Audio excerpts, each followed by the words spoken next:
نحمده سبحانه وتعالى كما ينبغي لجلال وجهه وعظيم سلطانه سبحانه وتعالى،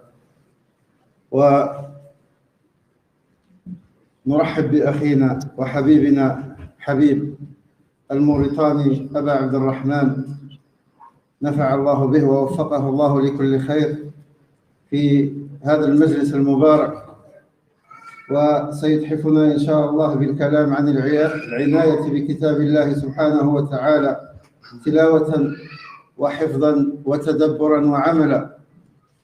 والأخ حبيب حفظه الله من الإخوة الذين درسوا معنا في مصر ودرس أيضا في المدينة وجازان، فليتفضل مشكورا مأجورا، وأسأل الله عز وجل أن يجري الحق على لسانه ويوفقه لكل خير ويجعل عمله هذا خالصا لله سبحانه وتعالى.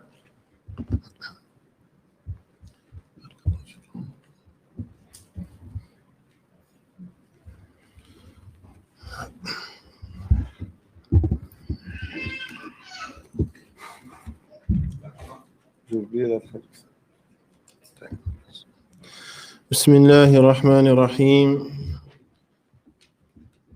فالحمد لله الذي لم يتخذ ولدا ولم يكن له شريك في الملك وما كان معه من إله، الذي لا إله غيره ولا رب سواه، وأشهد أن لا إله إلا الله إله الأولين والآخرين وجامع الناس لميقات يوم الدين، وأشهد أن محمدًا عبده ورسوله وصفيه وخليله وأمينه على وحيه وخيرته من خلقه، فقد أرسله الله تعالى رحمة للعالمين وحجة على الخلق أجمعين، بلغ الرسالة وأدى الأمانة ونصح الأمة وجاهد في الله حق جهاده، فصلوات ربي وسلامه عليه وعلى آله وصحبه والتابعين ومن تبعهم بإحسان إلى يوم الدين. أما بعد، السلام عليكم ورحمة الله وبركاته. فأسأل الله المولى الكريم رب العرش الكريم أن يجعل هذا المجلس في موازين حسناتنا يوم القدوم عليه، وأن يحشرنا في زمرة نبيه محمد صلى الله عليه وسلم.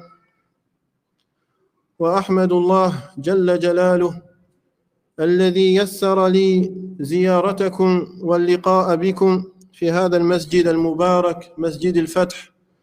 فتح الله علينا وعليكم بالعلم النافع والعمل الصالح، إنه تعالى أجود الأجودين. وجزى الله القائمين على هذه الدورة خير الجزاء وأطيبه وأوفاه، وشكر الله سعيهم، وأشكرهم على حسن ظنهم بي، وأسأل الله أن يغفر لما لا يعلمون وأن يجعلني خيرا مما يظنون. وجزى الله المشاركين في هذه الدورة العلمية الأخ ينيس أبا عمران والأخ عبد العزيز أبا سيرين، بارك الله في علمهما وفي دعوتهما. فهذه النصائح والمواعظ والدرر فيه دواء وشفاء، وفيه غذاء للقلوب وقوة، فكتب الله أجرهم ورفع الله قدرهم. Mes chers frères et sœurs, je suis ravi et honoré d'être parmi vous aujourd'hui. Et je remercie Allah subhanahu wa ta'ala qui m'a facilité de pouvoir vous rencontrer et d'être présent parmi vous dans cette mosquée. J'invoque Allah subhanahu wa ta'ala de récompenser ceux qui ont organisé ce séminaire par la meilleure des récompenses, qu'Allah les élève en degrés et qu'Allah leur accorde le bien de cette vie d'ici-bas et dans l'au-delà. Ensuite, qu'Allah récompense les frères participants qui donnent des cours, le frère Yanis et le frère Abdelaziz, qu'Allah les préserve, qu'Allah leur accorde davantage de science et qu'Allah subhanahu wa ta'ala mette une bénédiction dans leur appel et dans leur da'wa. فما أحوجنا أيها الإخوة إلى هذه اللقاءات وهذه الدورات لقاءات على كتاب الله وسنة رسول الله صلى الله عليه وسلم فنسأل الله سبحانه وتعالى خير هذه الليلة وخير ما بعدها ونعوذ بالله من شر هذه الليلة وشر ما بعدها. Et on est dans un grand besoin d'avoir ce type de séminaire dans lequel on parle du Coran et de la Sunna du prophète sallallahu alayhi wa sallam. Qu'Allah fasse que cette nuit ou bien que cette soirée soit un bien pour nous et qu'il nous préserve du mal qui s'y trouve. أيها الإخوة إن التزاور في الله جل وعلا من أكبر العبادات ومن أجل الطاعات.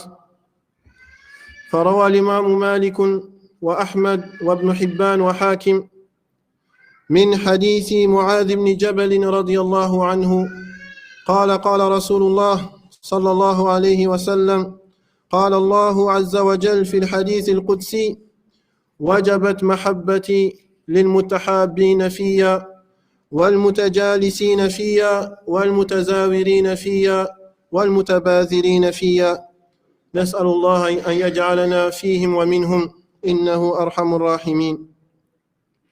Mes chers frères, le fait de se visiter pour Allah subhanahu wa ta'ala fait partie des meilleures adorations. En effet, les rapportés de l'imam Malik et de l'imam Ahmad et de Al-Hakim ibn Hibban, selon le hadith de Mu'adh ibn Jabal, il relate que le prophète sallallahu alayhi wa sallam a dit qu'Allah subhanahu a dit dans le hadith divin: mon amour est obligatoire et s'impose pour ceux qui s'aiment en moi, qui restent ensemble pour moi, qui se rendent visite pour moi et qui s'entraident mutuellement pour moi. Qu'Allah nous compte parmi ces gens-là et qui nous accorde son amour et sa satisfaction. وفي هذه المجالس أيها الإخوة فيه أجر عظيم وثواب جزيل لمن أخلص النية لله سبحانه وتعالى واحتسب الأجر من رب العالمين. فعن أبي هريرة رضي الله عنه وعن أبي سعيد قال قال رسول الله صلى الله عليه وسلم لا يقعد قوم يذكرون الله سبحانه وتعالى إلا حفتهم الملائكة وغشيتهم الرحمة ونزلت عليهم السكينة وذكرهم الله في من عنده.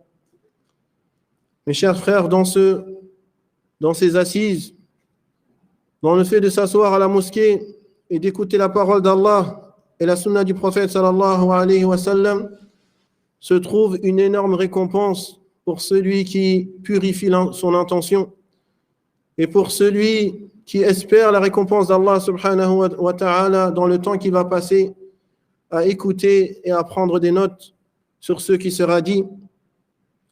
En effet, Abu Huraira et Abu Sa'id al-Khudri nous rapportent que le prophète sallallahu alayhi wa sallam a dit: il n'y a pas un groupe de personnes qui se rassemblent pour évoquer Allah subhanahu wa ta'ala, c'est-à-dire pour évoquer ce qu'il y a dans le Coran et dans la Sunna, sans que les anges ne les entourent. Ce type de majalis, ce type d'assises, c'est des assises où se trouvent les anges. Ils aiment ces assises et ils agréent ces assises. Et sans que la miséricorde d'Allah les enveloppe, et la quiétude et la tranquillité et l'apaisement du cœur descend sur eux. Et Allah les évoque dans son assemblée auprès de lui. وفي صحيح مسلم عن معاوية رضي الله عنه أن رسول الله صلى الله عليه وسلم خرج على حلقة من أصحابه فقال ما أجلسكم؟ قالوا جلسنا نذكر الله ونحمده على ما هدانا للإسلام ومن علينا فقال رسول الله صلى الله عليه وسلم الله ما أجلسكم إلا ذاك قالوا والله ما أجلسنا إلا ذاك قال أما إني لم أستخلفكم تهمة لكم ولكني أتاني جبريل فأخبرني أن الله عز وجل يباهي بكم الملائكة فأجر عظيم لمن احتسب الأجر عند رب العالمين. Et dans le hadith qui est apporté par Muawiyah radiyallahu anhu, le prophète sallallahu alayhi wa sallam est sorti vers ses compagnons qui étaient réunis et il leur a dit: qu'est-ce qui vous a réunis? Qu'est-ce qui vous a rassemblés? Ils dirent: nous nous sommes assis pour évoquer Allah et lui faire des louanges pour nous avoir guidés vers l'islam et pour les bienfaits qu'il nous a accordés à travers cette religion. L'un des plus grands bienfaits dont tu dois être reconnaissant, c'est le bienfait d'être musulman, ya Abdallah. Tu te dois d'être reconnaissant et de connaître ce bienfait à sa juste valeur. Être musulman est un privilège, est un don, est une grâce d'Allah subhanahu wa ta'ala qui donne à qui il veut. Et donc les sahaba, ils ont connu la valeur de ce bienfait et ils évoquaient Allah et remerciaient Allah subhanahu wa ta'ala pour ce grand bienfait. Et le prophète sallallahu alayhi wa sallam de leur dire: jurez par Allah que c'est la seule chose qui vous a réunis ici. Ils dirent: nous jurons par Allah que nous sommes assis que pour cela. Et le prophète sallallahu alayhi wa sallam de répondre: je ne vous ai pas fait jurer car je ne vous croyais pas, mais c'est parce que Jibril est venu m'informer et m'a dit qu'Allah est en train de se vanter de vous auprès de ses anges. Un mérite énorme. Allah t'évoque et parle de toi auprès de son assemblée. Quel plus grand bienfait et quelle incitation à être dans les assemblées de science et à profiter des gens de science.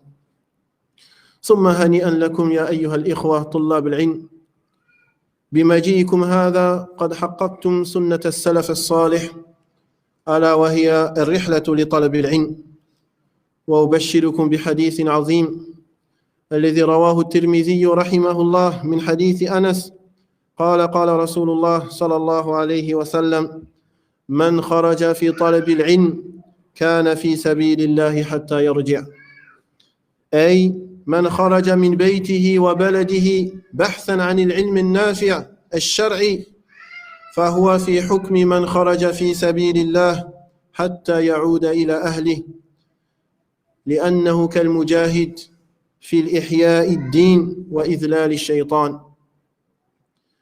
Et donc, vous les étudiants en sciences qui sont venus de toutes parts pour profiter et pour augmenter votre foi, toutes mes félicitations.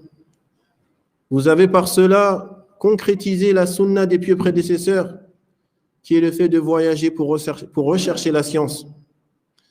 En effet, ce hadith qui est rapporté par Tirmidhi, selon Anas, il nous relate que le prophète sallallahu alayhi wa sallam a dit: celui qui sort de chez lui pour rechercher le savoir, alors il est dans le sentier d'Allah jusqu'à qu'il revienne. Il est considéré fi sabilillah jusqu'à qu'il revienne.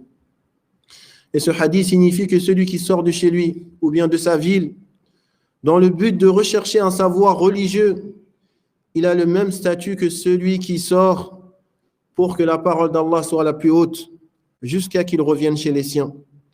En effet, il est semblable à celui qui lutte et qui se bat pour refaire vivre la religion d'Allah subhanahu wa ta'ala.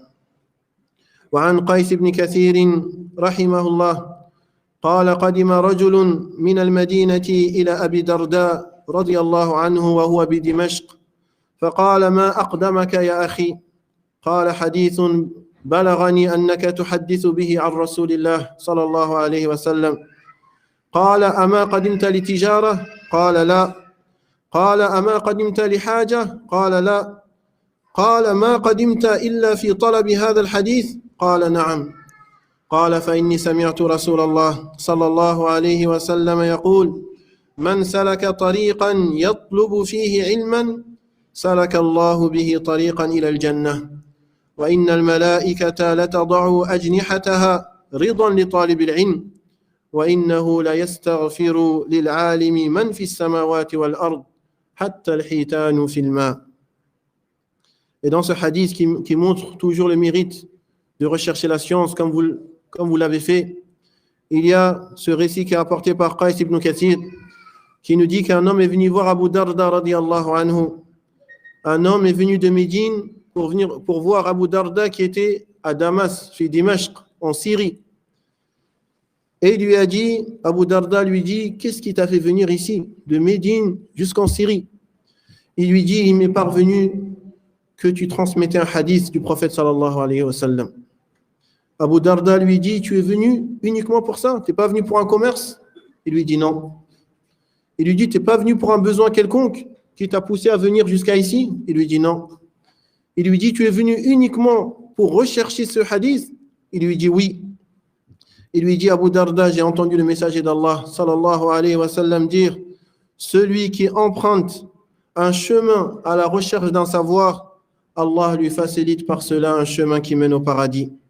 Et les anges recouvrent de leurs ailes celui qui recherche le savoir en signe de satisfaction pour ce qu'il fait. Ceux qui se trouvent dans les cieux et sur la terre, jusqu'aux poissons dans l'eau, implorent le pardon en faveur du savant. Tous ceux qui sont dans les cieux et sur la terre implorent le pardon d'Allah en faveur du savant. أيها الإخوة، هذه المقدمة لنرغبكم في الطلب والحاجة ماسة، والأمة تحتاج إلى طلاب العلم لأجل نشر السنة على فهم السلف الأمة، فنسأل الله أن يعين الجميع. وعنوان هذه المحاضرة كما سمعتم هو العناية بكتاب الله جل جلاله قراءة وتلاوة وحفظا وتدبرا وعملا. وكيف لا نعتني بهذا الكتاب العظيم وهو من أعظم ما أنعم الله على هذه الأمة خاصة وعلى الناس عامة.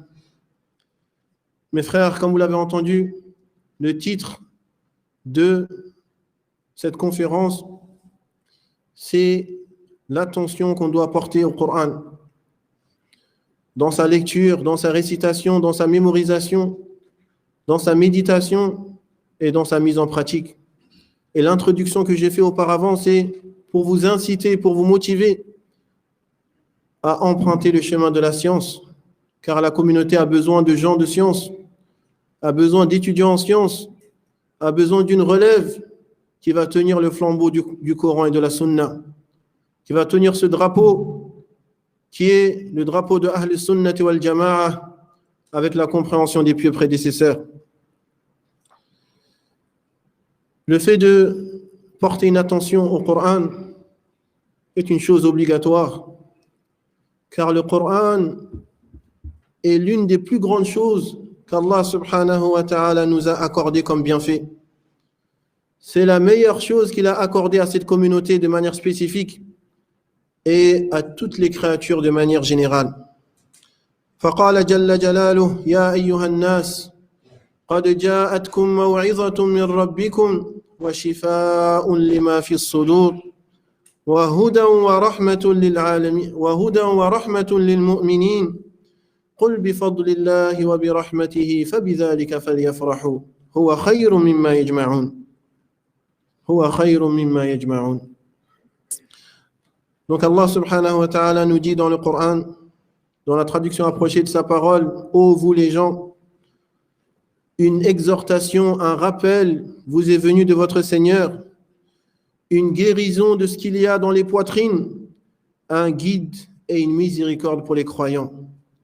Qu'ils se réjouissent de la faveur d'Allah et de sa miséricorde, c'est bien mieux que tout ce qu'ils amassent. La chose sur laquelle tu dois être heureux et te réjouir, c'est d'avoir entre tes mains le livre d'Allah subhanahu wa ta'ala. C'est pas que le livre d'Allah reste dans l'armoire à prendre la poussière. Tu dois être fier et être heureux comme celui qui a un trésor et qui le cache pour que personne ne lui prenne. Et ce Coran, c'est un rappel et c'est une guérison de ce qu'il y a dans les poitrines. Shifa'un lima fi sudur min amradi al-shubuhat wal-shahawat wa min al-amradi al-hissiyah wal-ma'nawiyyah. وذكر العلامة ابن القيم رحمه الله في كتابه العظيم الجواب الكافي لمن سأل عن الدواء الشافي رحمه الله ذكر أمرا عجيبا قال مكثت بمكة مدة تعتريني أدواء ولا أجد طبيبا ولا دواء فكنت أعالج نفسي بالفاتحة فأرى لها تأثيرا عجيبا فكنت أصف ذلك لمن يشتكي ألما فكان كثير منهم يبرأ سريعا ثم قال ولو أحسن العبد التداوي بالفاتحة لرأى تأثيرا عجيبا في الشفاء درر أيما درر رحم الله طبيب القلوب العلامة ابن القيم رحمه الله. Et donc, le Coran qu'Allah a fait descendre est une exhortation, est un rappel et est une guérison pour ce qu'il y a dans les cœurs, les maladies des cœurs, les maladies des ambiguïtés, les maladies des passions et des désirs. Le Coran viendra guérir cette chose-là qui est dans ton cœur si tu le suis, si tu l'appliques et si tu prends en considération ces exhortations. Et ici, il a rapporté une parole de Al-Allama ibn al-Qayyim rahimahullah dans son livre Al-Jawab al-Kafi liman sa'ala an ad-dawa ash-shafi. Il dit une chose qui est étonnante, wallah. Il dit, je suis resté à Mecca un certain temps et j'étais touché par certaines maladies et je ne trouvais ni docteur ni médicament. Je ne trouvais pas de soins. Je ne trouvais pas comment guérir de ces maladies.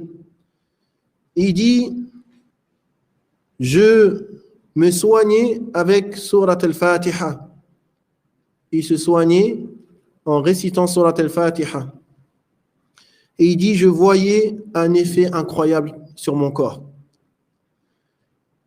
Et je préconisais ce remède à chaque personne qui se plaignait de douleur.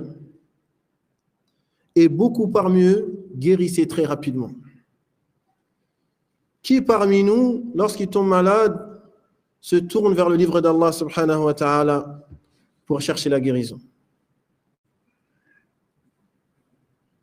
Qui parmi nous se fait ruqya lorsqu'il sent qu'il est fatigué, lorsqu'il sent qu'il est malade, lorsqu'il sent qu'il est anxieux, lorsqu'il sent qu'il est éprouvé? Qui parmi nous se tourne vers la parole du Seigneur des cieux et de la terre subhanahu wa ta'ala? Ce n'est pas un mal de prendre des médicaments. Il n'y a pas de mal dans cela. Mais pourquoi tu ne te tournes pas vers le livre d'Allah subhanahu wa ta'ala? Et si tu le fais, tu verras une chose incroyable. Avec Surat al-Fatiha, une sourate qu'on connaît tous, même les plus petits. Il n'a pas cherché à réciter des longues sourates. Il s'est contenté de Surat al-Fatiha et il dit, je voyais sur moi un résultat incroyable. Rahimahullahu ta'ala. Et il disait, si le serviteur utilisait convenablement la Fatiha pour se soigner, alors il verrait dans sa guérison une chose incroyable. وهذا القرآن أيها الإخوة يكفل لنا سعادة الدنيا والآخرة فهو الكتاب الذي تصلح به أمور الناس وتستقيم به أحوالهم في الدنيا والآخرة. Ce Coran qu'on a entre nos mains, c'est une assurance et une garantie pour obtenir le bonheur dans cette vie d'ici-bas et dans l'au-delà. Le bonheur dans cette vie d'ici-bas est la réussite et la félicité et le salut dans l'au-delà. Ce Coran, il va venir réformer notre mode de vie. Il va venir rectifier notre état dans cette vie d'ici-bas et dans l'au-delà si on suit ses principes. ولذلك أيها الإخوة فإن هذا الكتاب بهر عقول كثير من الناس حتى الذين لم يؤمنوا به، فإن ما فيه من البيان وما فيه من الإعجاز وما فيه من الأسرار التي لا يحيط بها عقل ولا يدركها بيان ولا يحيط بوصفها لسان، أمر يفوق الوصف وأمر يتجاوز به التصور. كيف لا وهو كلام رب العالمين جل جلاله، والله سبحانه وتعالى قال ليس كمثله شيء وهو السميع البصير.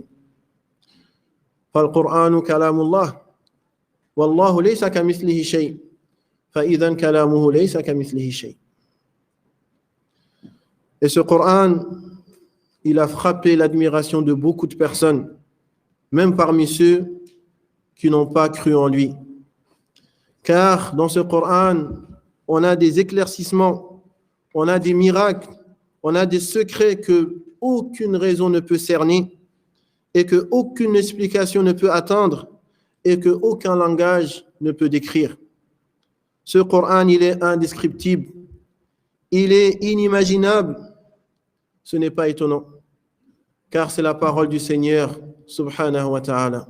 Et comme Allah nous dit dans le Coran, rien ne lui ressemble. Et la parole, c'est un des attributs d'Allah, subhanahu wa ta'ala. Donc forcément, sa parole aussi, rien ne lui ressemble.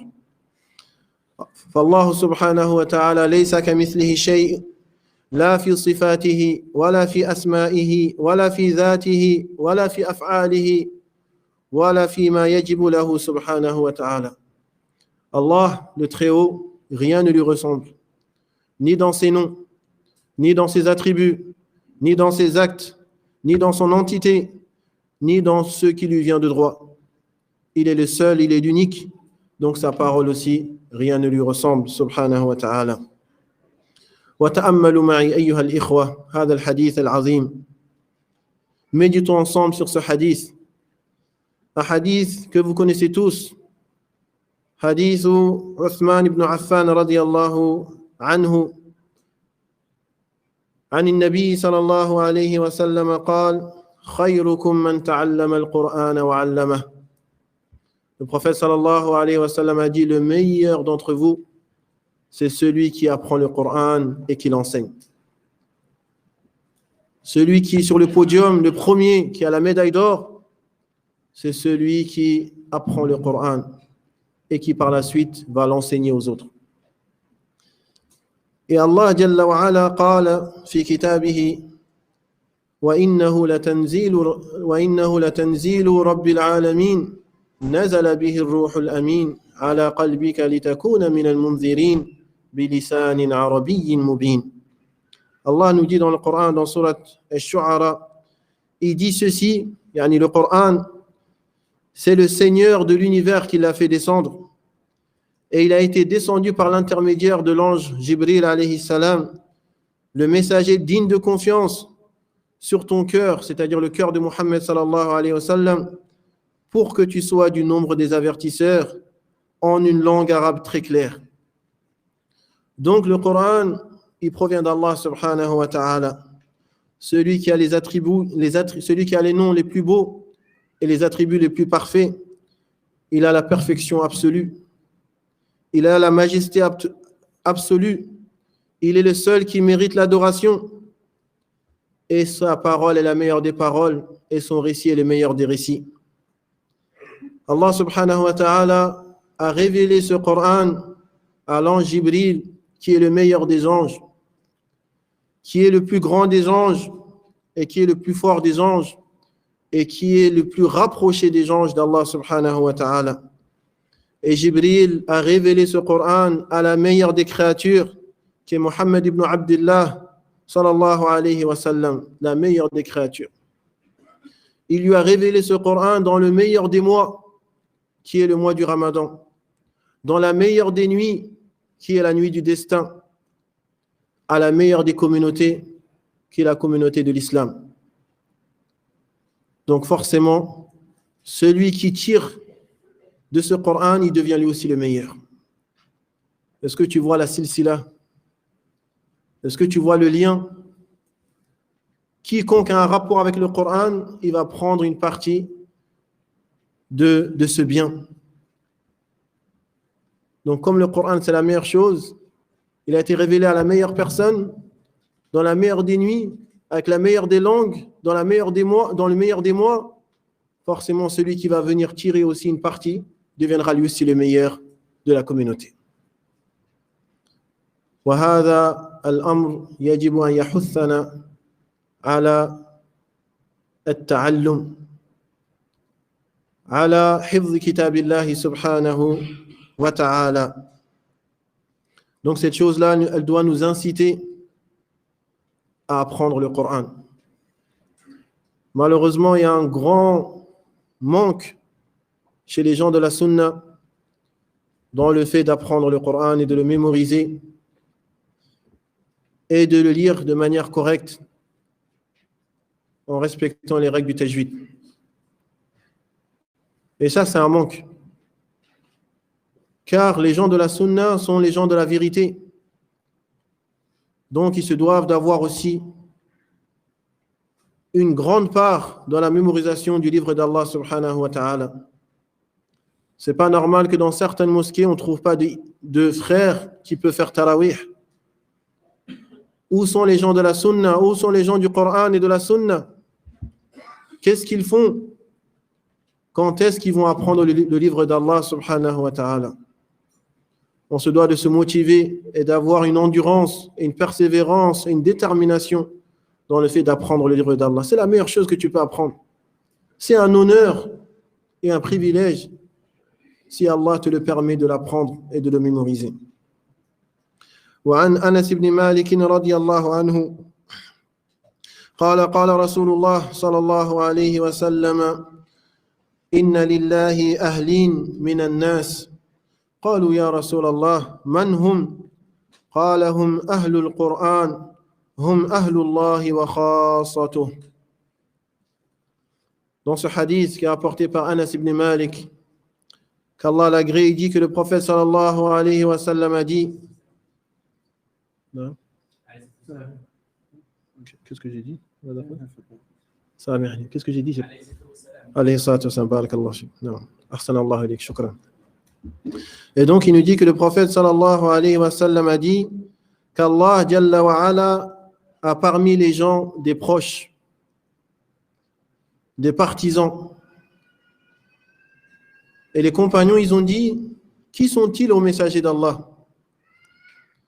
Et le prophète sallallahu alayhi wa sallam a de répondre, ce sont les gens du Coran, ce sont les alliés d'Allah et les privilégiés d'Allah subhanahu wa ta'ala. Et quand il dit les gens du Coran, c'est-à-dire ceux qui le lisent, ceux qui l'apprennent, ceux qui le comprennent, et surtout ceux qui le mettent en pratique et qui adhèrent à ceux qui se trouvent comme croyance et qui se conforment aux ordres d'Allah subhanahu wa ta'ala et qui s'éloignent de ses interdits. Tu veux être dans le groupe, tu veux être dans l'élite d'Allah subhanahu wa ta'ala, soit parmi les gens du Coran, soit parmi ceux qui ont un lien fort et intense avec le livre d'Allah subhanahu wa ta'ala. Apprends-le, lis-le, médite-le, mémorise-le et mets-le en pratique. Tu seras parmi les rapprochés d'Allah subhanahu wa ta'ala. وعن عبد الله بن عمرو رضي الله عنهما عن النبي صلى الله عليه وسلم قال يقال لصاحب القرآن يعني يوم القيامة اقرأ وارتقي ورتل كما كنت ترتل في الدنيا فإن منزلتك عند آخر آية تقرأها.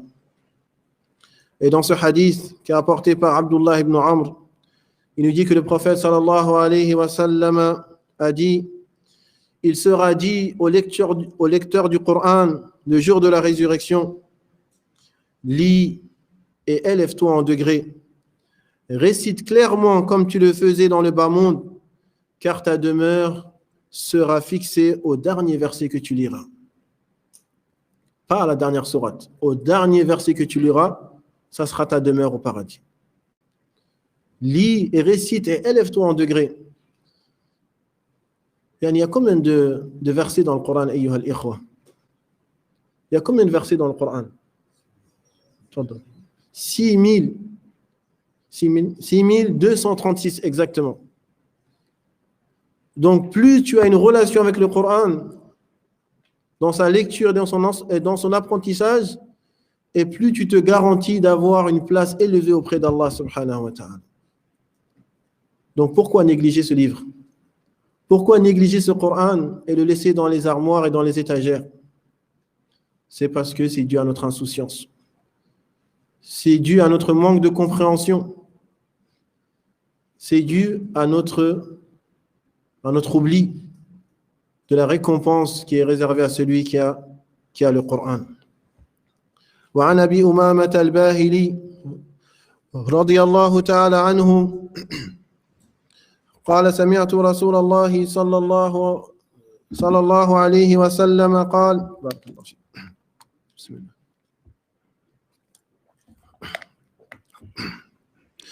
قال سمعت رسول الله صلى الله عليه وسلم يقول اقرأوا القرآن والنبي صلى الله عليه وسلم يتحدث مع من؟ الأصحاب الأخيار يقول لهم اقرأوا القرآن والأمر يدل على الوجوب اقرأوا القرآن فإنه يأتي يوم القيامة شفيعا لأصحابه يشفع لك يوم القيامة هذا القرآن أتظن أن الله سيعذبك إذا كان القرآن يشفع لك؟ ثم يقول النبي اقرأوا الزهراوين البقرة وسورة آل عمران فإنهما تأتيان يوم القيامة كأنهما غمامتان أو كأنهما غيايتان أو كأنهما فرقان من طير صواف تحاجان عن أصحابهما اقرأوا سورة البقرة مرة ثانية. يكرر النبي صلى الله عليه وسلم على أهمية هذه السورة العظيمة اقرأوا سورة البقرة فإن أخذها بركة وتركها حسرة ولا تستطيعها البطلة. قال معاوية بلغني أن البطلة هم السحرة. Et dans ce hadith qui est apporté par Abu Umama, toujours dans le mérite de ce Coran, il nous dit qu'il a entendu le prophète sallallahu alayhi wa sallam dire lisez le Coran, iqra'u le Coran. Le prophète sallallahu alayhi wa sallam s'adresse à qui? Il s'adresse à ses compagnons, les meilleurs des créatures après les prophètes. Il leur dit lisez le Coran. Et là, l'ordre montre l'obligation. Lisez le Coran, ne le délaissez pas. وقال الرسول يا ربي إن قوم اتخذوا هذا القرآن مهجورا. Et le prophète a dit, oh Allah, ma communauté a délaissé ce Coran, ils se sont détournés de lui. Et ça, malheureusement, Allah, c'est notre cas. On est préoccupé par les soucis de ce bas monde, qu'on ne trouve même pas dans la journée une minute pour lire le Coran. Tu te rends compte? Tellement tu es dans la dunya que tu ne trouves même pas une seule minute dans 24 heures pour lire une page du Coran. Yani ayu taqsirin hada. Cette négligence, elle va aller jusqu'à où?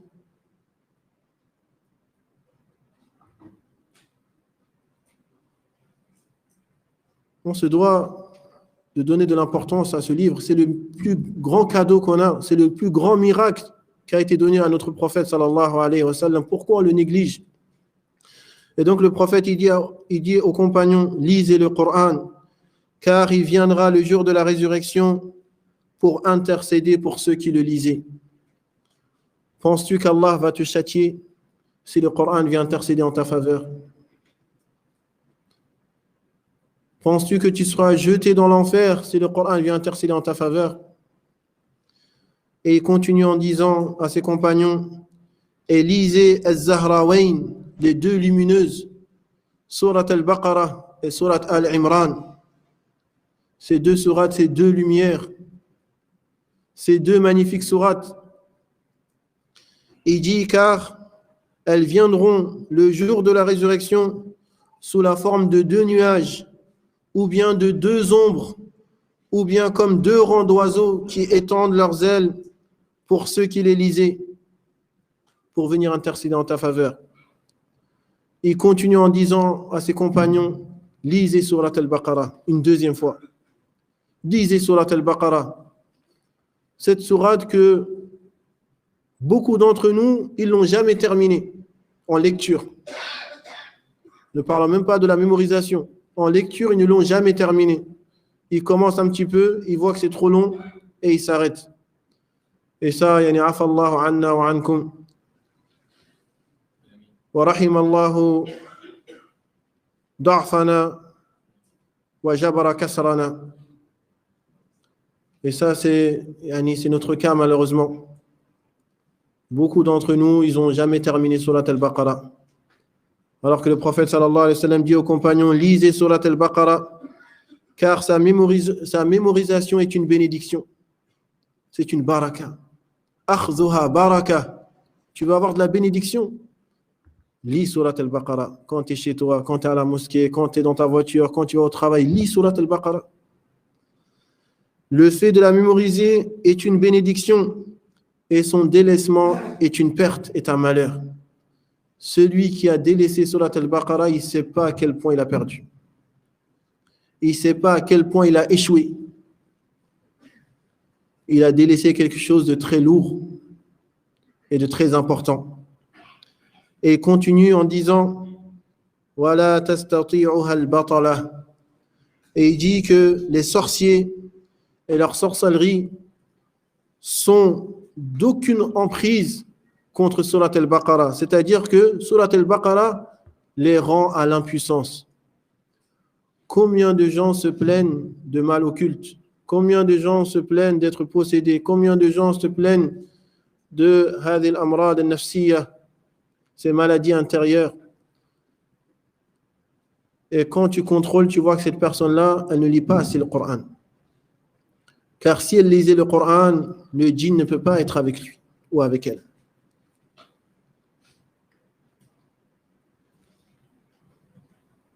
Quand tu lis Surat al-Baqarah, tu éloignes de toi les shayatines. Le prophète sallallahu alayhi wa sallam a dit que shaytan ne rentre pas dans une maison dans laquelle quelle surat est élue? Surat al-Baqarah. Shaytan ne rentre pas dans cette maison. Est-ce que ça ne doit pas t'inciter à lire et à apprendre Surat al-Baqarah? Shaytan ne rentre pas chez toi. Tellement la surat elle est forte. Tellement la surat elle a un impact. Même sur Shaytan. Alayhi la'natullah. وقال الله سبحانه وتعالى كم بقي من الوقت يا شيخ؟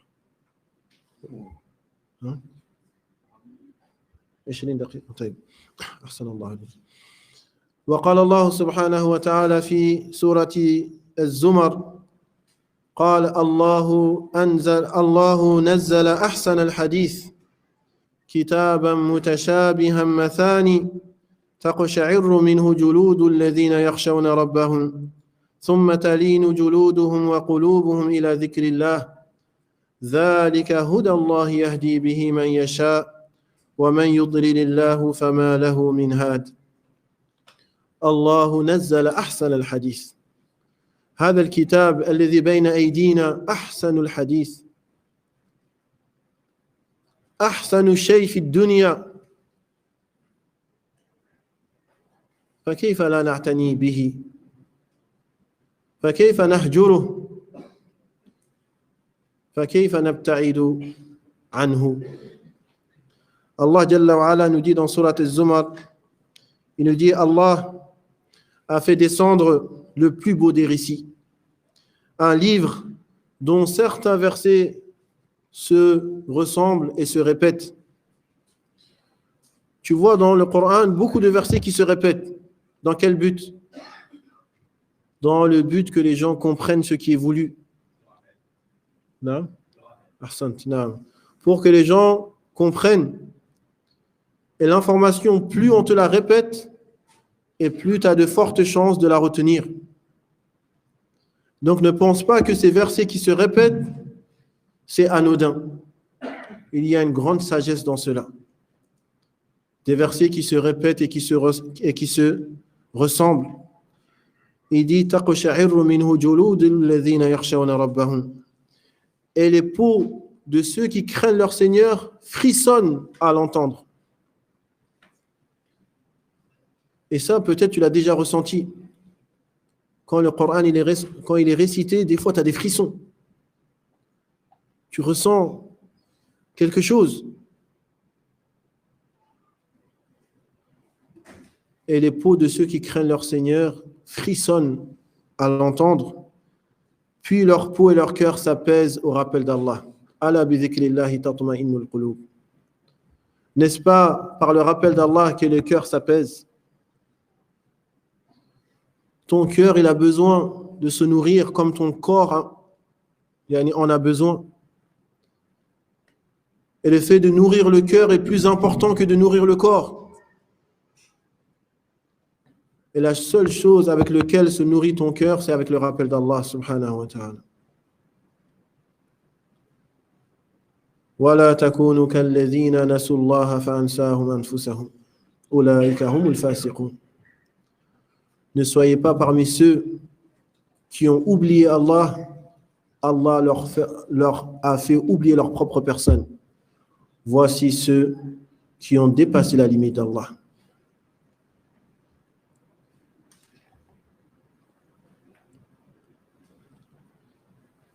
Ensuite, Allah subhanahu wa ta'ala nous dit: voici la guidée d'Allah par laquelle il guide qui il veut. Ce Coran, c'est une guidée. Inna hadha al-Qur'an yahdi lillati huwa aqwam. Inna hadha al-Qur'an yahdi lillati hiya aqwam wa yubashshiru al-mu'minina alladhina ya'maluna as-salihat anna lahum ajran kabira. Ce Coran, il guide vers ce qu'il y a de plus droit. La droiture dans la croyance, la droiture dans les actes et dans les paroles.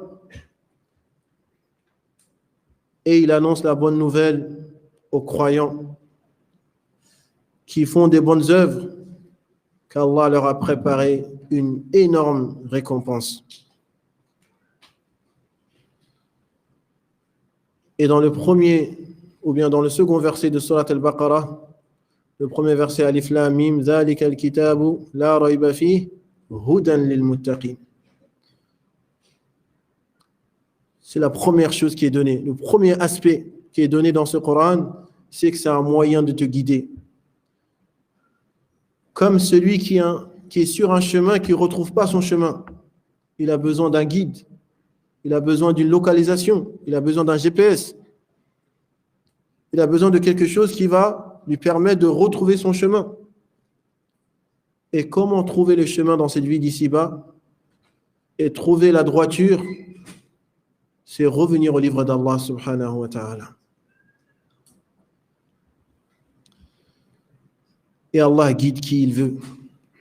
Mais quiconque Allah égare, personne ne peut le guider dans le droit chemin. Innaka la tahdi man ahbabt, walakin Allah yahdi man yasha. Tu ne peux guider celui que tu aimes, mais Allah guide qui il veut. Subhanahu wa ta'ala. Yahdi man yasha. Il guide qui il veut, il égare qui il veut. Subhanahu wa ta'ala. Mais si tu cherches la guider, cherche-la dans le livre d'Allah. Jalla jalaluhu. وقد أخبرنا النبي صلى الله عليه وسلم عن حال الجن لما استمعوا إلى هذا القرآن العظيم. قال سبحانه وتعالى: قل أوحي إلي أنه استمع نفر من الجن فقالوا إنا سمعنا قرآنا عجبا يهدي إلى الرشد فآمنا به ولن نشرك بربنا أحدا.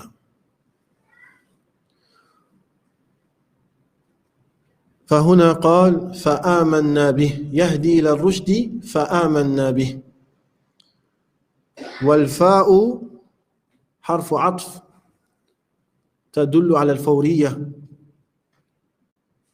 بمعنى أنهم لما استمعوا لهذا القرآن ولهذه القراءة من النبي صلى الله عليه وسلم مباشرة آمنوا بالله سبحانه وتعالى، وعرفوا أن أعظم ذنب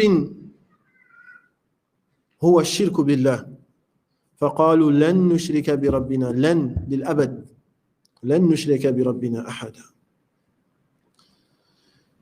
Et Allah subhanahu wa ta'ala, dans le Coran, nous a révélé l'état des djinns lorsqu'ils ont entendu la récitation du prophète sallallahu alayhi wa sallam. Allah nous dit dans Surat al-Jinn, il nous dit, en s'adressant à son prophète, Qul, dis-leur, il m'a été révélé qu'un groupe de djinns a prêté l'oreille à ma lecture. Et ils dirent, nous avons entendu un Coran incroyable, une lecture incroyable, une lecture qui est merveilleuse dans sa clarté, dans son éloquence, et qui guide vers la droiture. Nous y croyons et nous associerons plus jamais à Allah subhanahu wa ta'ala. Dès que le Coran a pénétré leur cœur, ils ont directement reconnu la foi. Et ici, pour ceux qui comprennent l'arabe, on a Yahdi ila rushdi fa amanna bi. Le fa ici, il indique que c'était dans l'immédiat, dans l'instant même. Dès qu'ils ont écouté, ils ont dit amanna bi. Il n'y a pas eu un instant, il n'y a pas eu une période de réflexion.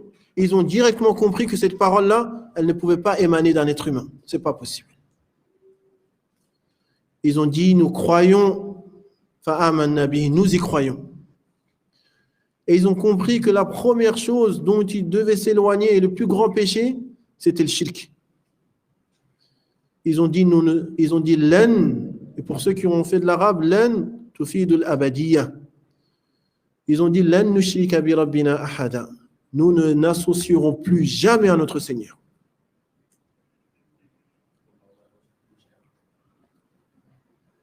فهذا هو حال الجن لما استمعوا لهذا القرآن.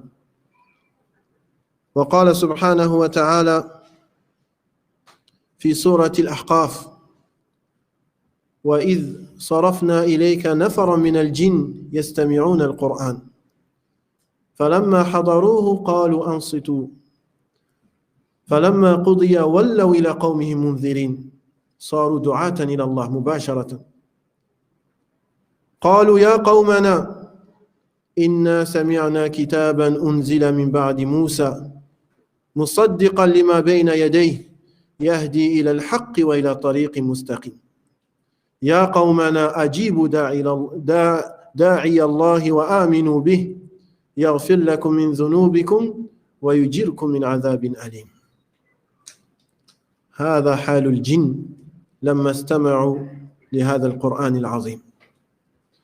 Donc l'état des djinns, lorsqu'ils ont écouté ce Coran pour la première fois, comme Allah subhanahu wa ta'ala nous le relate dans Surat al-Ahqaf, il nous dit, et lorsque nous envoyâmes auprès de toi nafaran min al-jinn, un groupe de djinns, falamma hadaruhu qalu ansitu, lorsqu'ils sont arrivés, ils se sont dit, observez le silence, écoutez attentivement, taisez-vous.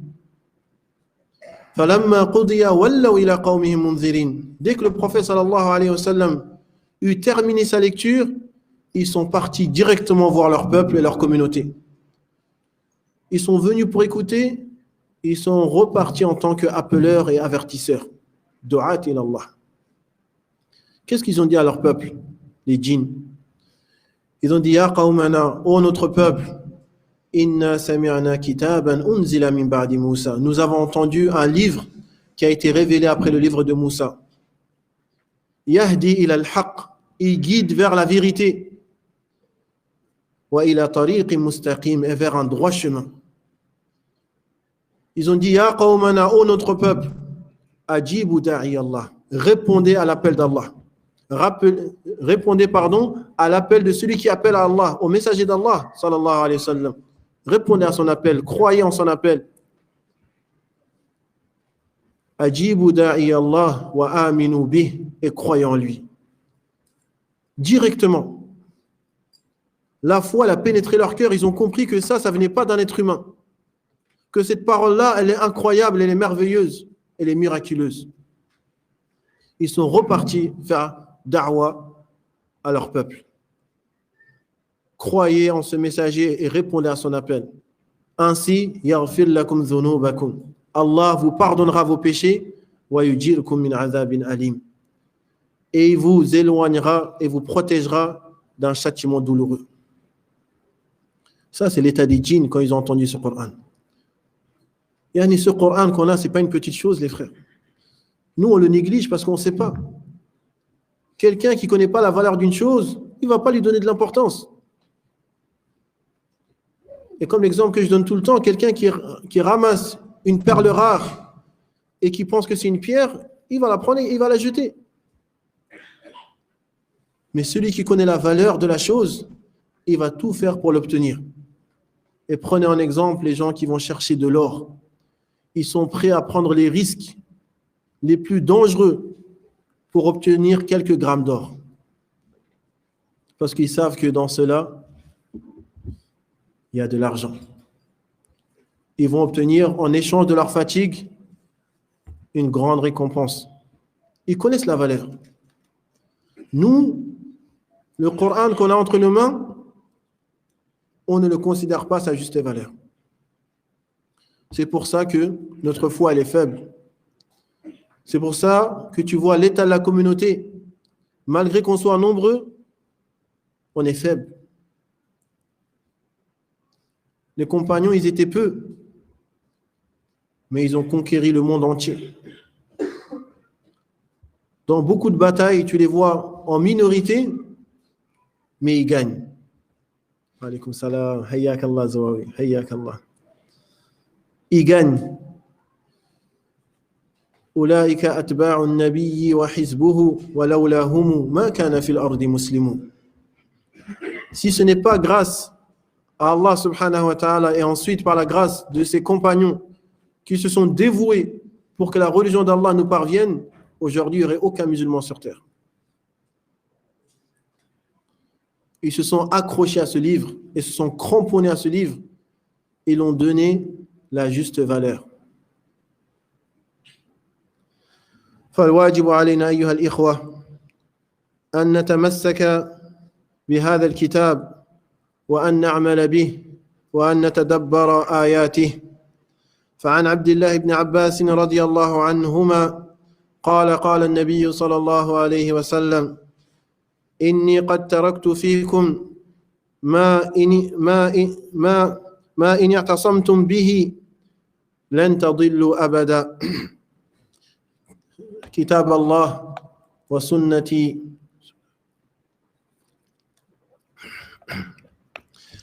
Et donc, ce qu'il nous est obligatoire et recommandé, c'est de nous accrocher au livre d'Allah subhanahu wa ta'ala. Wa'tasimu bihablillahi jami'an. Accrochez-vous tous au livre d'Allah. Wala tafarraqu. Ne vous divisez pas. La division, elle commence lorsque les gens s'éloignent du livre d'Allah. L'égarement commence quand les gens s'éloignent du livre d'Allah.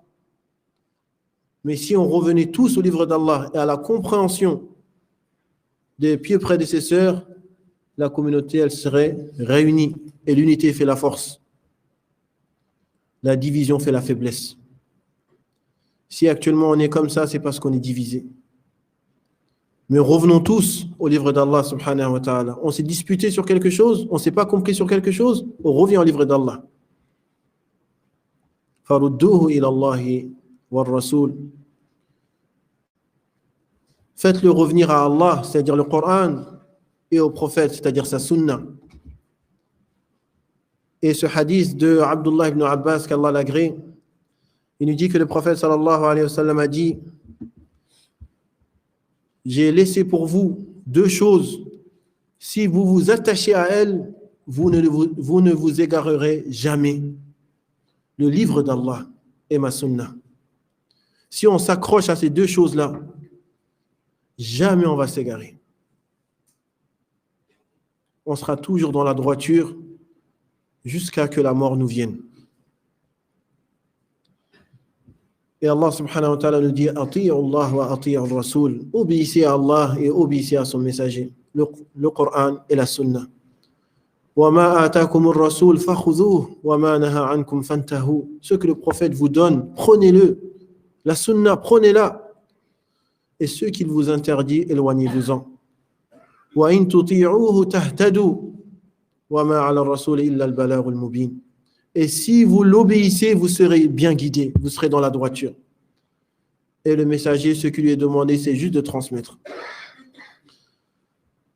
فنسأل الله جل جلاله بأسمائه الحسنى وصفاته العلى أن يوفقنا جميعا لمرضاته ويرزقنا جميعا الفقه في الدين والعناية بكتابه الكريم وسنة نبيه الأمين ويرزقنا العمل بهما والدعوة إليهما والتواصي بهما قولا وعملا وعقيدة وفقها ويعيذنا جميعا من مضلات الفتن ما ظهر منها وما بطن ونسأل الله الكريم رب العرش العظيم أن ينصر دينه ويعلي كلمته وأن يصلح أحوال المسلمين في كل مكان. اللهم أصلح أحوال المسلمين في كل مكان. اللهم فرج هم المهمومين ونفس كرب المكروبين واقض الدين عن المدينين واشف مرضانا ومرضى المسلمين. اللهم وفق جميع حكام المسلمين للعمل بكتابك وتحكيم شرعك واتباع سنة نبيك محمد صلى الله عليه وسلم. أسأل الله أن يجعلنا جميعا من عباده الصالحين وحزبه المفلحين برحمته يا أرحم الراحمين. وصلى الله وسلم وبارك على نبينا محمد وعلى آله وصحبه أجمعين. وجزاكم الله خيرا على حسن استماعكم وعلى حضوركم. وأسأل الله أن يكتب لكم جميعا الأجر والثواب وأن يعينكم فيما أنتم فيه وأن يجزي جميع الإخوة الذين قاموا بهذه الدورة خير الجزاء وأطيبه وأوفاه. وآخر دعوانا أن الحمد لله رب العالمين وصلى الله وسلم وبارك على نبينا محمد وعلى آله وصحبه والتابعين ومن تبعهم بإحسان إلى يوم الدين.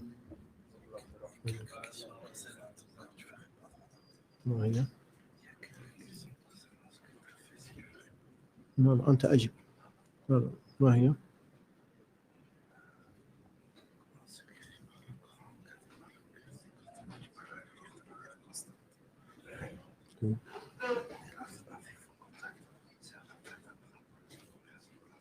هذا شيء آخر. لا خلاص ما في داعي. بارك الله في أخينا أبي عبد الرحمن حبيب الموريتاني وجزاه الله خيرا وجزاكم الله خيرا أيضا وبارك فيكم ونفع الله بكم ورزقنا وإياكم العلم النافع والعمل الصالح.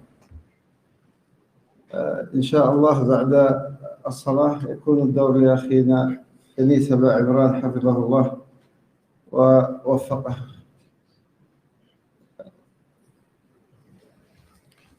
ما في أسئلة تتعلق بدرس أخينا أبي عبد الرحمن، فإن شاء الله نختم الكلمات. سبحانك اللهم وبحمدك أشهد أن لا إله إلا أنت أستغفرك وأتوب إليك.